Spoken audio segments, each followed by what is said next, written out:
Hello and welcome back to another review for the awesomeness that is the Ultimate Spider-Man series. We are finally in the Ultimatum Saga, and we're going to be seeing some characters that we know and love, but also some newly acquainted characters as well. But before we go any further, you can see in the background right there, I've just built a brand new 6K editing PC, which is mainly for the projects outside of YouTube for my actual work and everything. Now, I don't know if you guys are interested in PCs, but just in case you are, this build is sporting an AMD Ryzen 9 3950X CPU, two 1TB M.2 Samsung Pro SSDs, 64GB of 36MHz DDR4 RAM, 12.5TB of SSD and HDD extra storage, and the GTX 1080 GPU, which I previously had in my old PC, but figured I'd wait for the new RTX 3000 series, which is due for release sometime within the next few weeks. So yeah, it's pretty great. Anyway, back to what this video is actually about. Today we are reviewing Ultimate Spider-Man issue 130, kicking off the beginning of the Ultimatum event. I also noticed in the comments of the previous video, quite a few of you guys don't actually like this Ultimatum saga, which was quite surprising. And as always, before we go any further, we need to recap the previous issue, just in case some of you guys have either lost your memories or didn't see the previous video. So let's go. The previous issue was quite a relaxed issue featuring the likes of Johnny Storm, Jessica Drew, Peter Parker, Mary Jane, Gwen Stacy and Aunt May. It was more so the epilogue to the intense War of the Symbiote saga and an opener to the Ultimatum saga. We sat alongside Johnny Storm experiencing an awful date with a pop star and later being acquainted with Jessica Drew and developing a crush, of course Johnny not knowing she's a literal clone of Peter Parker. The Vulture was also present in the issue for a short time, but obviously he's just one of those throwaway villains that don't actually matter too much. Don't forget though, we also had that suspicious interaction from the headmaster of Peter's school, being suspicious of obviously Aunt May having Gwen Stacy now back to life, as well as a letter from Tony Stark Iron Man himself. Be aware for when that comes back around later in this review as well, because it does come back around. And we did see something like that at the end of the issue when Aunt May was taken away by the police for suspicion of being involved with Spider-Man. But yeah guys, before getting into the review, remember if you like these videos and you want to see more, make sure you hit that subscribe button and the notification bell so you can stay updated on when these videos go up every Monday. And now guys, let's get into the review for Ultimate Spider-Man issue 130 in part 2 of the Ultimatum saga. Opening the issue, we join Aunt May being taken into custody for having suspicious connections to Spider-Man, and the issue provides us with a super hectic, chaotic police environment. I've got to say, for these first few pages, I love the colour palette chosen for the panels with the cold brickwork in the interrogation room, and how out of place Aunt May looks on the wide panel sat in the room. It gives off a cold, dark vibe, and even more so gives the impression that these types of rooms aren't meant for characters like Aunt May. I really like how the interrogation unfolds as well, with it being more of a good cop, bad cop interrogation. The first officer being calm and straightforward, whereas the second officer barging into the room with accusations and loud dialogue to cause upset and confusion. The comic also has an interesting way of giving us further insight into Aunt May's character, with revealing she's been arrested before after burning a flag on the steps of the United Nations. It's only a small history check, but it reveals a lot about her in terms of being rebellious, having her own run-ins with the police and so on. And sort of goes to show that she was young once as well, so she understands Peter Parker being Spider-Man and kind of, you know, going against the grain in terms of listening to Aunt May telling him to be home on time and everything like that. So it adds depth to Aunt May's character. And again, Ultimate Universe's Aunt May being more of a badass than her 616 universe counterpart. It's got this great mysteriousness to it, and again the colour and tone of the panels transition into a dark, cold, empty tone. What was once a chaotic, busy police station on the way in filled with people is now gone,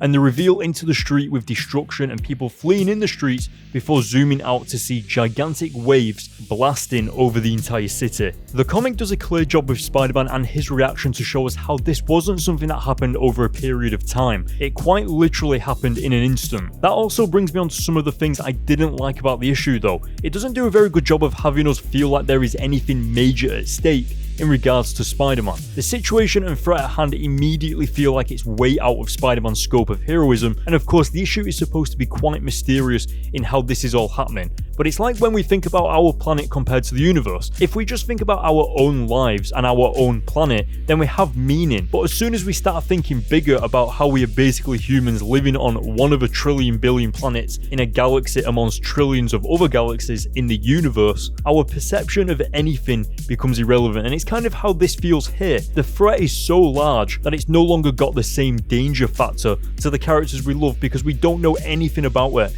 as it has nothing to do with this Ultimate Spider-Man series in the first place. Like, this whole threat is coming over from a different Ultimate series. I do, however, like how Spider-Man seems to know this. He has no idea what to do, and actually looking at it, this is supposed to be the point. Spider-Man isn't supposed to have significance in this event because he can't do anything except manage what he can. There's some self-awareness to this issue, and it spills over to other characters as well. I love a particular moment in the comic where Kitty Pryde is trying to save people, and of course throughout this Ultimate series, the public have hated mutants after the incident of mutants blowing up a high school way earlier in the series. Again, the Ultimate comics have a great sense of continuity and universe development, and here in this moment, the public and other heroes put aside their differences to come together and get through this crazy chaos that is impacting all of them. It's a wholesome moment, and the panels of hands coming together is a really special moment for the series.